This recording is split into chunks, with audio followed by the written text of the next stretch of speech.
পৃথিবী আমার আসল ঠিকানা নয়, হৃদয়েতে একদিন ঘুচে যাবে এ সকল রঙিন পরিচয়। পৃথিবী আমার আসল ঠিকানা নয়। আল্লাহুম্মা সাল্লি আলা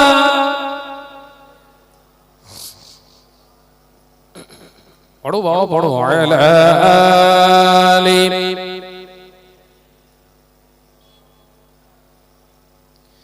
এসেছি যে দুনিয়ার বুকে একা, যেতে হবে কবরে একা। এসেছি যে দুনিয়ার বুকে একা, যেতে হবে কবরে একা। থাকবে না কেউ সেদিন সঙ্গে আমার, থাকবে না কেউ সেদিন সঙ্গে তোমার, পাবো নবীজির দেখা। জোরে হবে না, জোরে হবে না, চিল্লে হবে না। পৃথিবী আমার আসল ঠিকানা নয়, হৃদয়েতে একদিন মুছে যাবে এ সকল রঙিন পরিচয়। পৃথিবী আমার আসল ঠিকানা নয়। আল্লাহুম্মা সাল্লি আলা মুহাম্মাদের সঙ্গে বড় আলা আলি।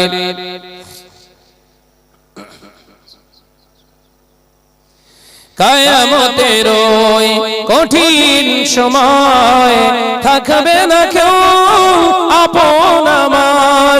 কিয়ামতের ওই কঠিন সময় থাকবে না কেউ আপন তোমার। থাকবে সেদিন আপন হয়ে, থাকবে সেদিন আপন হয়ে নূর নবীজি হযরা। জোরে বলে বিবি ছেলে বুলা বন্ধু বান্ধব দুনিয়ায় যা আজকে অন্যায় কাজ তোমাকে সহযোগিতা করতে সব দেখবে ছুটবে পালাবে। কারণ ওকে বিড়ি খাওয়া শিখিয়েছিলাম আমি, গাঁজা খাওয়া শিখিয়েছিলাম আমি, জিনা করা শিখিয়েছিলাম আমি, গান শোনা শিখিয়েছিলাম আমি। সব ছুটে ছুটে পালাবে। বিবি দেখবে ছুটে পালাবে। আমার স্বামীকে টেলিভিশন কিনতে বাধ্য করেছিলাম আমি, ছুটে পালাবে। কিন্তু দেখা যাবে বুখারীর হাদিস এসেছে আপনার ডান পাশে একজন মানুষ অটল দাঁড়িয়ে থাকবে, যাবে না। আল্লাহ আওয়াজ দিয়ে বলবে হাবিব আপনি এখানে দাঁড়িয়ে। আল্লাহর হাবিব জবাব দেবে আল্লাহ উম্মত আছে যেখানে, নবী আছে সেখানে। আর কি জোরে বলে হাবিব কি চায় রাব্বি আল্লাহ আমার উম্মতকে maaf করে দিন, জাহান্নাম থেকে বাঁচাও, জাহান্নামে দেবেন না। আল্লাহ আমার উম্মত উম্মতিকে বাঁচান, ক্ষমা করে দিন, maaf করে দিন। আল্লাহু আকবার বলে আল্লাহ নবী সিজদায় পড়ে যাবে। আল্লাহ পাক আওয়াজ দিয়ে বলবেন হাবিব মুসা আলাইহিস সালাম বলেছিল আল্লাহ তুমি যাতে রাজি আমি মুসা তাতে রাজি। ইব্রাহিম নমরুদের কুণ্ডুর ভিতরে আগুনের ভিতরে পড়েছিল, সাহায্য চেয়েছিল, কিন্তু আমি আল্লাহ দিতে চেয়েছিলাম। কিন্তু ইব্রাহিম বলেছিল আল্লাহ তুমি যাতে রাজি আমি ইব্রাহিম খলিল তাতে রাজি। আমার নবী ইউনূস আলাইহিস সালাম মাছের পেটে ছিলেন। আল্লাহ আমি জিজ্ঞাসা করেছিলাম এই ইউনূস তোমার বক্তব্য কি? ইউনূস বলেছিল আল্লাহ তুমি যাতে রাজি আমি ইউনূস তাতে রাজি। আমি আল্লাহ পাক হযরতে নূহ নবী আলাইহিস সালামকে প্লাবন দিয়ে সমস্ত উম্মতগুলোকে তার সঙ্গে তার ছেলে কিনানকেও আমি ডুবিয়ে মেরেছিলাম। আমি জিজ্ঞাসা করলাম নূহ কি চাও? নূহ নূহ আলাইহিস সালাম উত্তর দিয়েছিলেন, আল্লাহ তুমি যাতে রাজি আমি নূহ তাতে রাজি। আমার প্রথম আদমকে আমি আল্লাহ জান্নাত থেকে তাড়িয়ে দিয়েছিলাম। একটানা 350 বছরের অধিক কেঁদেছে। আমি আল্লাহ পাক জিজ্ঞাসা করলাম, হে আদম কি বলতে চাইছো বলো। আদম আলাইহিস সালাম বলেছেন, আল্লাহ তুমি যাতে রাজি আমি আদম তাতে রাজি। জাকারিয়া আলাইহিস সালাম কওমের তাড়া খেয়ে গাছের ভিতরে আশ্রয় নিয়েছিল। করাত দিয়ে গাছ কাটতে শুরু করলেন, গায়ের উপরে পোঁচ পড়ে গিয়েছে। আমি আল্লাহ জিজ্ঞাসা করলাম, এই জাকারিয়া কি চাও বলো। আল্লাহ তুমি যাতে রাজি আমি জাকারিয়া তাতে রাজি। আর আমি আল্লাহ আজ ময়দানের মাশারে আওয়াজ দিয়ে বলছি, হাবিব কাঁদবেন না, আপনি মাথা তোলেন। আজকে আপনি যাতে রাজি আমি আল্লাহ তাতে রাজি।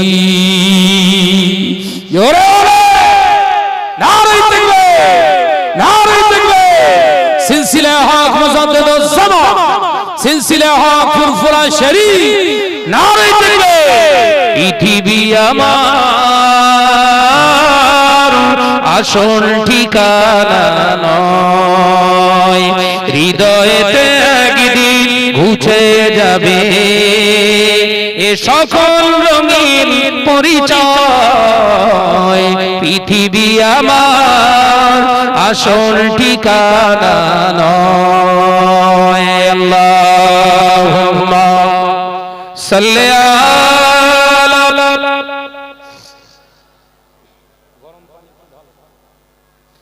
ওয়া আলা আলি।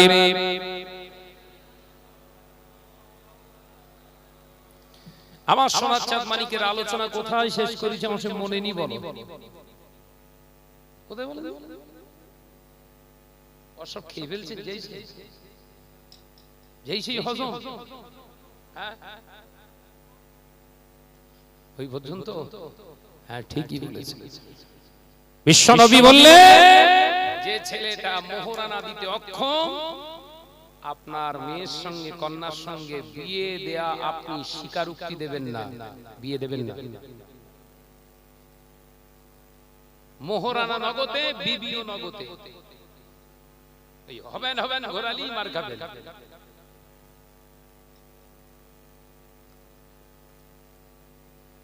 বিশ্বনবী বললেন, সাহাবীরা কে কে আছো? সাহাবায়ে কেরামরা সবাই হাত তুলেছে। বুড়ো সাহাবায়ে কেরাম, বয়োজ্যেষ্ঠ মুরব্বী সাহাবী যত ছিলেন তারাও হাত তুলেছে। কেন? বিবাহটা করাটাও ইবাদত। একবার জোরে বলে, রাসূলের সুন্নাত আদায় করবে, আনন্দ ফুর্তি করার জন্য নয়। কিন্তু নবী যখন বলেছেন শর্তুন সালাসা, তিনটে শর্ত পুরুষদের জন্য বিয়ে করার আগে, এক এক করে যখন রাসূল শর্তগুলো বললেন, তৃতীয় নম্বর শর্ত কি? ভরণ পোষণের দায়িত্ব নিতে হবে। আমি একটু পানি খাচ্ছি বাবাজি, চানা গরম পানি খাচ্ছি, বলো রাগ করো না,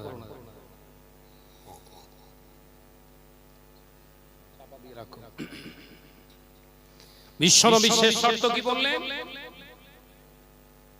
ভরণ পোষণের দায়িত্ব নিতে হবে। ভরণ পোষণটা কি আমরা জানি, খাওয়া দাওয়া থাকা। কিন্তু এটা শেষ নয়, খাওয়া দাওয়া থাকা পড়া সব ঠিক আছে, তার সঙ্গেও দুটো জিনিস যুক্ত হবে। কি? বউটা যদি বেহায়া হয় ওকে হেজাবি করার দায়িত্ব তোমার। বউটা যদি বেনামাজি হয় তাকে নামাজি বানানোর দায়িত্বও তোমার। একবার জোরে হবে। উদাহরণ দিই, বাড়িতে একটা গরু পুষলে শুধু খেতে দেন, কি করে? ওরও তিনটে শর্ত, খাওয়া দাওয়া তো দিতে হবে, থাকার জায়গা তো দিতেই হবে, আরো দুটো শর্ত, গলায় একটা দড়ি আর একটা খোঁটা।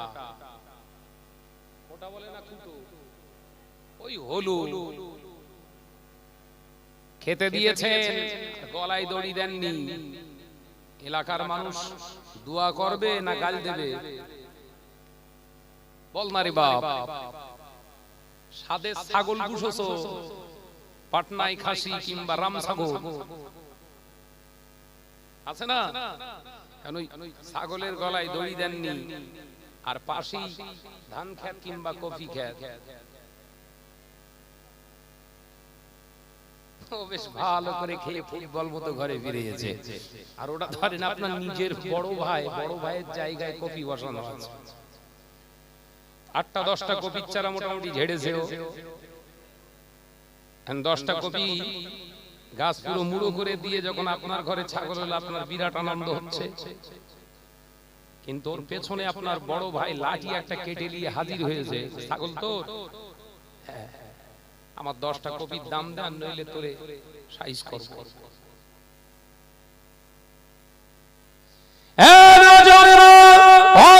চেষ্টা করো, গোদা বাংলায় বলে রেখে যায়, ঘরে বিবিটা যদি বেনামাজি হয় এ দায়িত্ব আপনাকে নিতে হবে।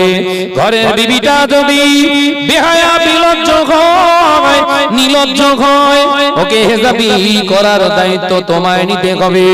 ও যদি তোমার খেয়ে তোমার পরে তোমার ঘরে শুয়ে যদি বেনামাজিনী হয়, বেপর্দা নিশিনা হয়, বড় ভাই যেমন খেটে দিয়ে তোমাকে পেটাবে 10টা কফির চারা খাওয়ার কারণে, কিয়ামতের দিন তুমি বিবির দায়িত্ব নেওয়ার পরে নামাজি পর্দা নিশিনা বানাওনি, এ খেটে আমার আল্লাহ তোমার মাথাতেই চাপাবে।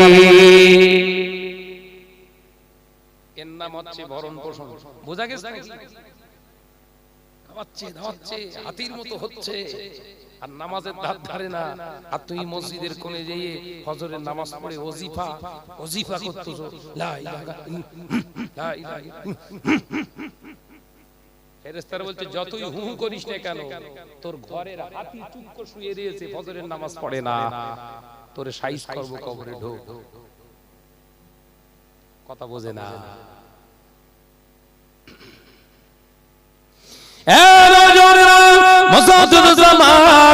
আমিরুশ শরিয়া আলা হযরত বাজার হুজুর পীর কিবলাকে আমরা মানি, মুজাদ্দিদ জামানে 5 হুজুর কিবলাকে আমরা মানি, মুজাদ্দিদ জামানে আলাউলা খলিফাদেরকে আমরা মানি, হুজুর বশির আল্লাহ মাইগি আল্লাহ বারুল আমিন শারাহামাতুল্লাহ আলাইহি আমরা মানি। মুজাদ্দিদ জামানে নামাজি হননি, একা নামাজ আদায় করতেন না, হুজুর নিজে নামাজ আদায় করতেন। নামাজ পড়ার আগে বিবিকে ডেকে তুলতেন, দাদি আম্মাকে ডেকে তুলতেন, ও আব্দুল্লাহের মা ওঠো ওঠো, তাহাজ্জুদের নামাজ আমি আদায় করি, তুমিও আদায় করো। আমার আল্লাহ আমাদের ইবাদতের প্রতি যদি খুশি হয়ে যায়, আল্লাহ আমাদের আওলাদগুলোকে আখিরাতের পাতে হিসাবে কবুল করে নেবে।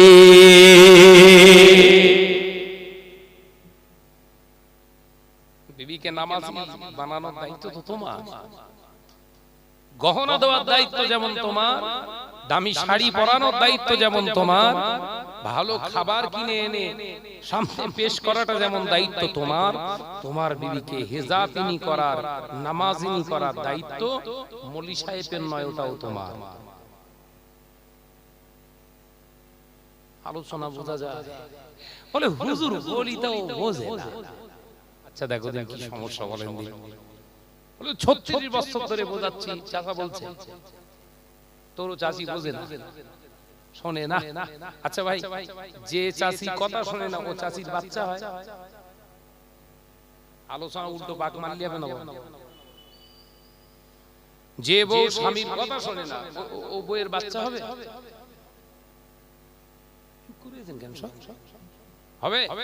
জীবনে হবে না। বউ কথা না শুনলে কি করে হবে? বাচ্চা হয়? কিন্তু বাচ্চা হচ্ছে 2 বছর 3 বছর পর পর, নামাজি হচ্ছে না, দোষ কার?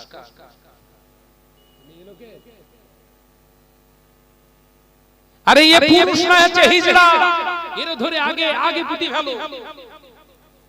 কথা শুনে আলোচনা মাথায় ঢুকছে?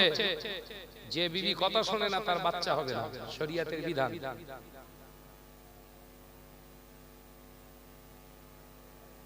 কথা বুঝতে পারছেন না? আলোচনার বৈঠক, ছাল ছাড়িয়ে দেবো, কোনো জায়গা বাকি রেখে যাব না। শরিয়াতের আলোচনা হবে, পাকাপোক্ত ভাবে হবে। ওই খানিকটা বলে খানিকটা ভেতরে খানিকটা বাইরে, আর আপনারা পুরো মাথা ঠোকাঠুকি করবেন, ও ওয়াজ জীবনে সানাস করিনি আর করবেও না।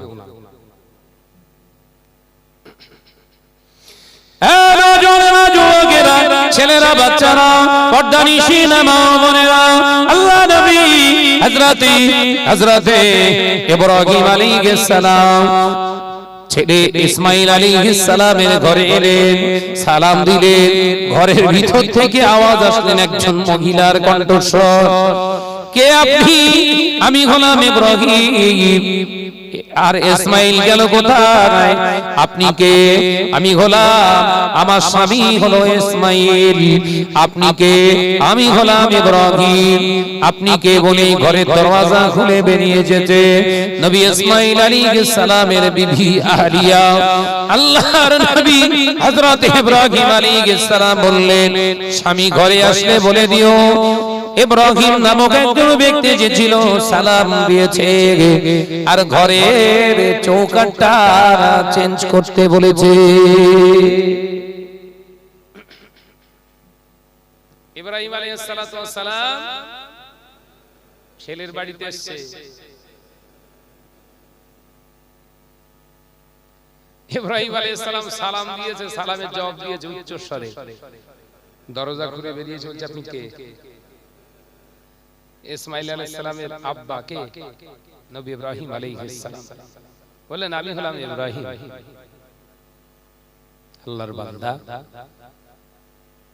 আমার স্বামী হচ্ছে ইসমাঈল, আমি ইসমাঈলের আহলিয়া। ও মা, স্বামী বাড়ি আসলে বলে দিও ইব্রাহিম বলে একজন ব্যক্তি এসেছে, সালাম দিয়েছে, আর এই ঘরের চৌকাঠটা যেন চেঞ্জ করে। মেয়ে লোক, জ্ঞানী কম, বল না রে বাবা, এরকম করিস ওয়াজ বুঝতে পারেন না। ইসমাঈল আলাইহিস সালাম জঙ্গল থেকে ফিরে এসেছে। কি গো, ঘরে কেউ এসেছিল? হ্যাঁ এসেছিল। কে? বলে তা জানি না, সমস্ত দাড়িগুলো সাদা। উনি এসে সালাম দিলেন, আপনাকে সালাম দিতে পাঠাতে বলেছে, আপনি সালাম দেন। আর উনি বললেন যে আমার নাম ইব্রাহিম, ইসমাঈল ঘরে আসলে বলে দিও চৌকাঠ চেঞ্জ করতে। ইব্রাহিম আলাইহিস সালামের কথাটা শ্রবণ করলেন বিবির মুখ দিয়ে, বললেন যাও, ওটা হলো আমার আব্বা জান নবী ইব্রাহিম আলাইহিস সালাম। তুমি ঘরের দরজা খুলে নিশ্চয়ই বেরিয়েছিলে না? বলে হ্যাঁ। তাহলে বেরিয়ে যাও আর ভেতরে ঢুকো না। কথা বোঝা যায়? স্বামী আর আছে ঘরে, আমি নি কত পুরুষ এসেছে ডাইরেক্ট, ও ভাই এসো বসো বসো বসো, একদম সরাসরি সামনে একটি হচ্ছে। ওর কবরে বাস পড়বে না তো কার কবরে পড়বে? ভুল বলছি বলে হুজুরদের বাড়িতে ফুরফুরা শরীফে যাবেন, ফুরফুরা শরীফে গিয়ে কোন হুজুর কেবলার বাড়িতে, চাচাজান হুজুর কেবলার বাড়িতে যেয়ে সালাম দেবেন। ঘরে কেউ নাই, দেখবেন আপনার সালামের উত্তর দেওয়ারও লোক নেই, ঘরে মহিলা আছে, সাড়া দেবে না।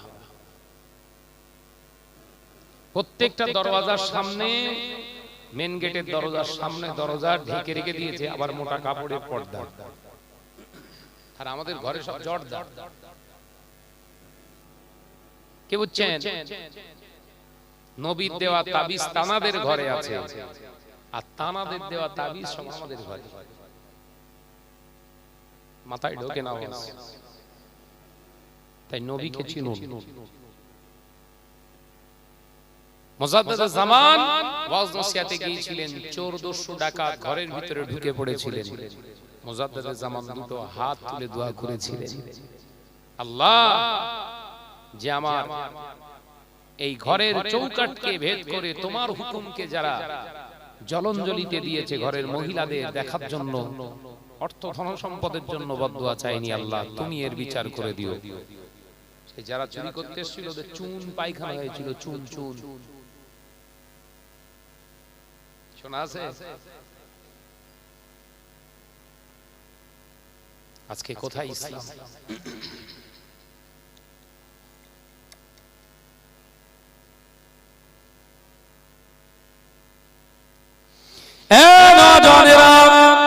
যুবকেরা, ছেলেরা, বাচ্চারা, পর্দানিশীনা মা বোনেরা, কান খুলে শুনে গেদি আল্লাহ নবী তো জানে বাদশা হাবিবুল্লাহ গে, নবী জনাবে মুহাম্মদুর রাসূলুল্লাহ গে সাল্লাল্লাহু আলাইহি ওয়াসাল্লাম নবী আমার পাক জবানে জানিয়ে দিয়ে গেলেন, আম্মা জান হযরতে ফাতেমা রাদিয়াল্লাহু তাআলা আনহার বিয়ের প্রস্তাব দিয়ে হুজুর মদিনার মসজিদে নববী শরীফে যখন এলান করলেন, ও মক্কা মদিনার যুবকেরা বিবাহ করে ফেলো, কে কে বিয়ে করতে চাও হাত ওঠাও।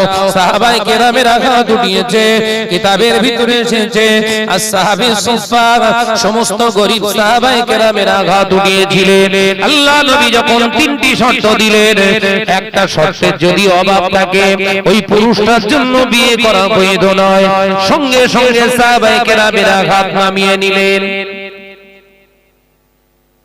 এই তিনটে শর্তের যদি একটা কমই থাকে, দুটো আছে একটা নেই, তার জন্য লা ইয়াজুজু আন নিকাহ, বিয়ে করা জায়েজ নেই।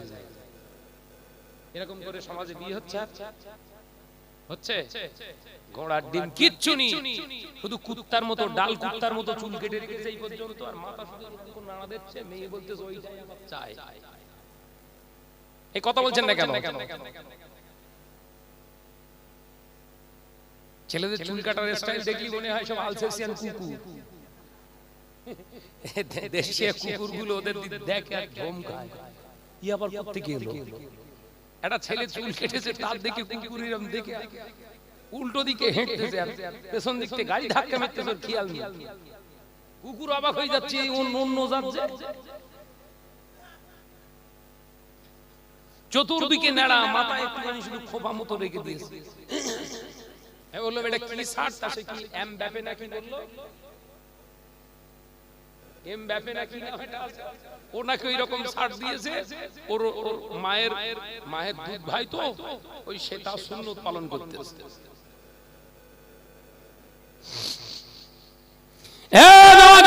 যুবকেরা, ছেলেরা, বাচ্চারা, পর্দানিশীনা মা বোনেরা, আল্লাহ নবী হযরতে আলীর কাছে এসে বললেন, ও বাবা আলী, ও বাবা আলী, তুমি কি বিয়ে করতে চাও? ভালো একটা কন্যা, ভালো একটা পাত্রীর সন্ধান আমি রাসূলের কাছে আছে। একবার জোরে বলুন না। ফাতেমা রাজি করে এসেছে আগে, এবার ছেলের কাছে প্রস্তাব দিচ্ছে। আর হযরতে আলী রাসূলুল্লাহ চাচাতো, আপন চাচাতো ভাই আলী ভালো একটা পাত্রীর সন্ধান পেয়েছে, বিয়ে করবে। আমাদের আলীগুলো হালটা কোন দিকে? ও বলতেছে নেই, আরে বলতেছ কি মাল, আমি কি ভুল বকতেছ নাকি? এরকম অভ্যাস কি? ওই বাজারে বিক্রি হচ্ছে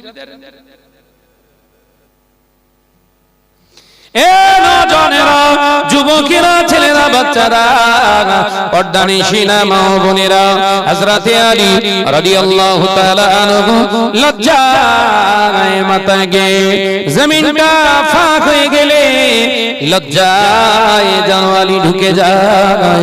হযরতে আলীর লজ্জা আছে, তার কারণ রাসূলুল্লাহ জানিয়ে দিলেন, আল হায়াউ শুবাতুম মিনাল ঈমান, লজ্জা হলো ঈমানের একটি অঙ্গ। জোরে বলুন সুবহানাল্লাহ। যে ছেলেটার লজ্জা নাই, ওর ভিতরে খোদার ভয় নাই। যে মেয়েটার ভিতরে লজ্জা নাই, ওর ভিতরে খোদার ভয় নাই। ওই সমস্ত মহিলাদের বিয়ে করে ঘরে বউ করে আনা নিষিদ্ধ।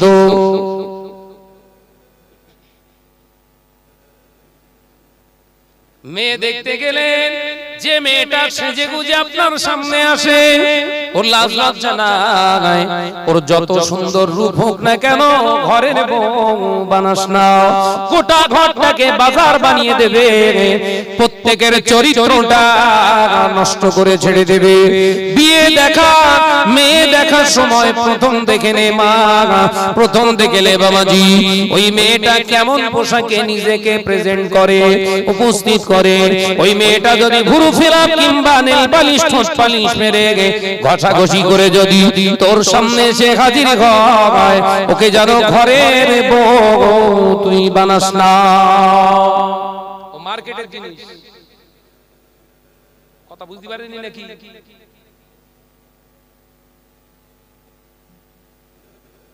কিন্তু আমাদের ছেলেদের ওই জিনিস দরকার, ধোকা ওই রকম খাচ্ছে। কথা ঠিক না বুঝতে রে? দেখতে এসছে একে একদম পুরো চাঁদের মতো মুখটা বাড়িয়ে বলতেছে এই সপ্তাহের ভিতরে ফেলবে, অন্য জন নিয়ে চলে যাবে।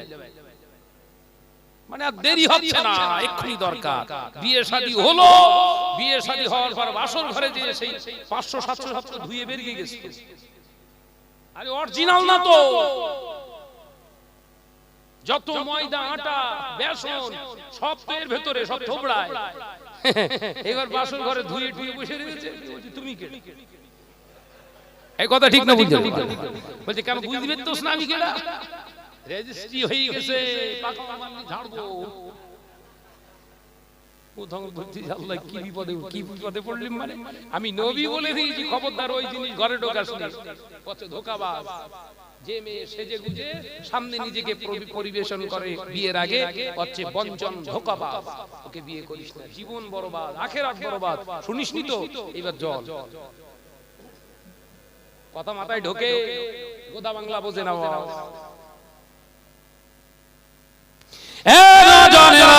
যুবকেরা, ছেলেরা, বাচ্চারা, পর্দানিশীলা মা বোনেরা, আল্লাহ নবী দোজারে বাদশাহ হাবিবুল্লাহকে, নবী জনাবে মুহাম্মদুর রাসূলুল্লাহকে সাল্লাল্লাহু আলাইহি ওয়াসাল্লাম নবী আমার হযরতে আলীকে বললেন, বাবা আলী, ও বাবা আলী, লজ্জা করো না, সুন্নাত আদায় করবে, লজ্জা কিসে? বলো বাবা আলী, বিয়ে করতে রাজি আছো কিনা? এমন কন্যা পৃথিবীর জমিনে আর পাবে না। হযরতে আলী অনেকক্ষণ চুপ করে থেকে হযরতে আলী রাদিয়াল্লাহু তাআলা আনহু বললেন, হুজুর, বিয়ে করার যে 3টে শর্ত, একটা আছে, দুটো নয়। আমার জন্য বিয়ে জায়েজ নয়। একবার জোরে বলবেন না? নিজের ফতোয়া নিজে দিচ্ছে। হুজুর আপনি বলেছিলেন 3টে শর্ত থাকবে একটা পুরুষের ভিতরে, তবে বিয়ে জায়েজ। আমার তো দুটো নেই, আমার ঘর দর নেই, বিবি রাখবো কোথায়? দ্বিতীয় শর্ত, মোহরানা দেওয়ার মতো কিচ্ছু নেই। আমার শারীরিক দৈহিক ক্ষমতা আছে, বাকি আর দুটো নেই, আমার জন্য বিয়ে করা জায়েজ নেই। রাসূলুল্লাহ বললেন, এমন কিছু নেই, অর্থ টাকা তো নেই, বুঝতে পেরেছি, কিন্তু এমন কিছু নেই যেটা নিজের পরিশ্রমের দ্বারা অর্জন করেছো, অর্জিত কিছু সম্পদ। হযরতে আলী অনেকক্ষণ চুপ করে থেকে বললেন, হুজুর আমার কাছে আছে বাইতুল মাল, জিহাদের ময়দানে যে আমি কিছু বাইতুল মালের ভাগ পেয়েছিলাম। একটা পানি খাওয়া চামড়ার মশক আছে, একটা তলোয়ার ভাঙা ডান্ডি আছে, আর একটা আপনার ঢাল ভাঙা কিছু অংশ আছে। রাসূলুল্লাহ মুচকে হেসে বললেন, ওটাই আমার ফাতেমার জন্য মোহরানা। এই জোরে বলেন, মোহরানা বাকি রেখেছে রাসূল, তোমারটা বাকি কেন? এখান থেকে আর একটা শিক্ষা নিতে হবে, কি যে কন্যার পিতা কন্যাটাকে হাতে তুলে দেবে, ওই ছেলের কাছ থেকে নিজে চেঁচে নগদে টাকা আদায় করবে, মোহরানের টাকা। এটা ছিল রাসূলের আদেশ।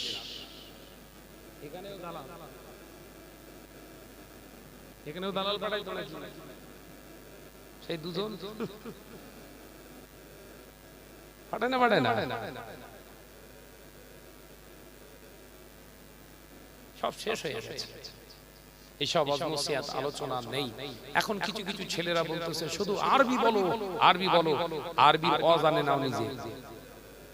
কিছু কিছু ছেলে ওয়াজ নসিহত শুনে, তারা ইন্টারনেটে দেখে আর বলে হুজুর শুধু কাহিনী বলে, কাহিনী বলে।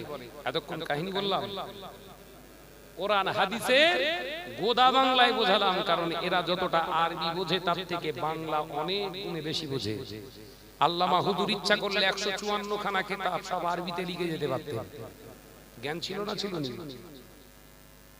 বৈশাল আল্লামা হুজুর ইচ্ছা করলে 154 খানা কিতাব সব উর্দুতে লিখে যেতে পারতেন। তিনি 154 খানা কিতাব টোটালটাই বাংলায় লিখে গেছে। কারণ এই বাংলার মুসলমান গরীব, এই বাংলার মুসলমান আরবিকে পড়াশোনা করতে পারে না, বুঝতে পারবে না, বিদেশি ল্যাঙ্গুয়েজ বুঝতে পারবে না, তাই এর নিজস্ব ভাষায় শরিয়াতকে বুঝিয়ে গেছে। একবার জোরে বলে বলুন।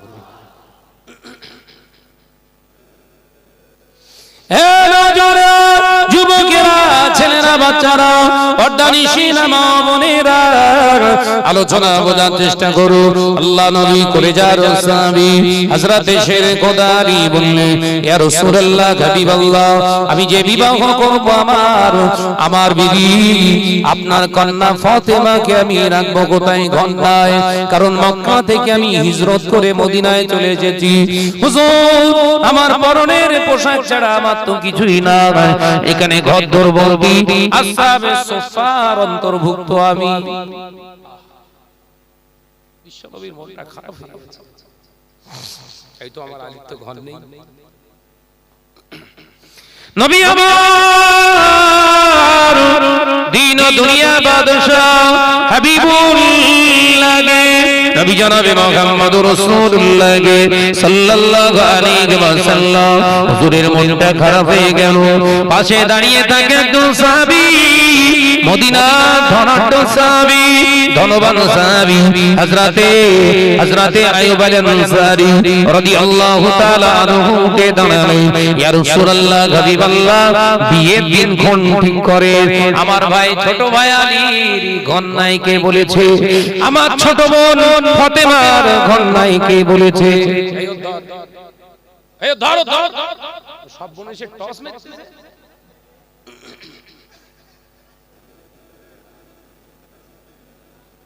ওর হাতে দেশ কে ওটা?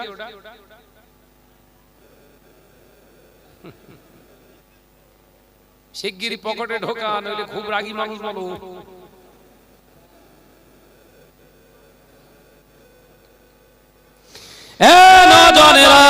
যুবকেরা, ছেলেরা, বাচ্চারা, হযরতে আলী রাদিয়াল্লাহু তাআলা আনহু হুজুর আমার মনটা খারাপ করে রইলেন। হযরতে আইয়ুব আল-আনসারী বললেন, হুজুর, আপনি বিয়ের দিন কোন ঠিক করে?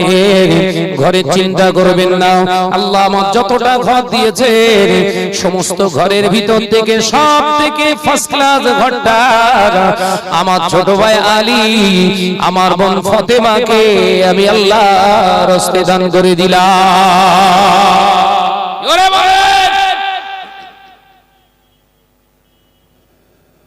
আজকে মুসলমান সমাজে কত অভাব। বাবাজি, ভাই আমার আসছে তো আসছে। হ্যাঁ, উচ্চ আওয়াজে তাকবীর দাও, নারায়ে তাকবীর। জোরে বলেন নারায়ে তাকবীর, নারায়ে তাকবীর।